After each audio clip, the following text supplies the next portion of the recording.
ജയിലിലേക്ക് എത്തിച്ചിരിക്കുകയാണ്. ജയിലിന് മുന്നിലും യൂത്ത് കോൺഗ്രസ് പ്രവർത്തകരുടെ പ്രതിഷേധമുണ്ട്. നേരത്തെ ജനറൽ ആശുപത്രിക്ക് മുന്നിൽ പ്രതിഷേധം നമ്മൾ കണ്ടതാണ്. പൂജപ്പുര ജയിലിലേക്ക് എത്തിച്ചിരിക്കുകയാണ്. യൂത്ത് കോൺഗ്രസിന്റെ സംസ്ഥാന അധ്യക്ഷനെ അവിടെ എത്തിച്ചിരിക്കുകയാണ് പൂജപ്പുര ജയിലിൽ. ജയിലിന് മുന്നിലും യൂത്ത് കോൺഗ്രസ് പ്രവർത്തകരുടെ പ്രതിഷേധമാണ് കാണാൻ കഴിയുന്നത്. അമൽ, തുടരാം.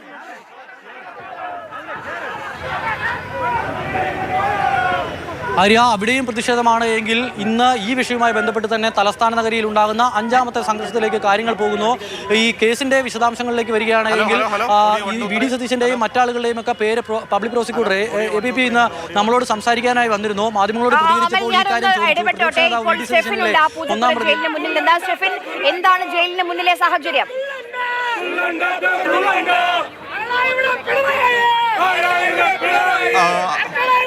അല്പം മുമ്പാണ്, അതായത് ഏതാണ്ട് മിനിറ്റുകൾക്ക് മാത്രം മുൻപാണ് രാഹുൽ പുര സെൻട്രൽ ജയിലിലേക്ക് എത്തിച്ചത്.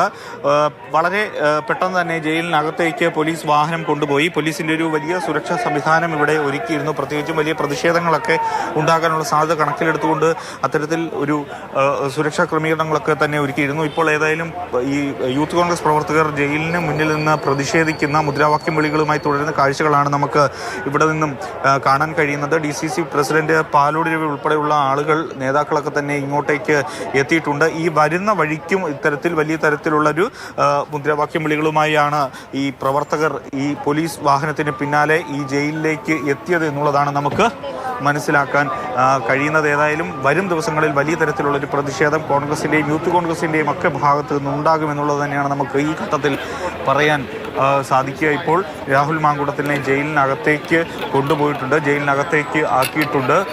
ഇപ്പോൾ പ്രവർത്തകരും പോലീസുമായി ഈ കാര്യങ്ങളൊക്കെ തന്നെ വിശദമായി സംസാരിച്ചുകൊണ്ട് ഇരിക്കുന്ന കാഴ്ചകളാണ് നമുക്ക് കാണാൻ കഴിയുന്നത്.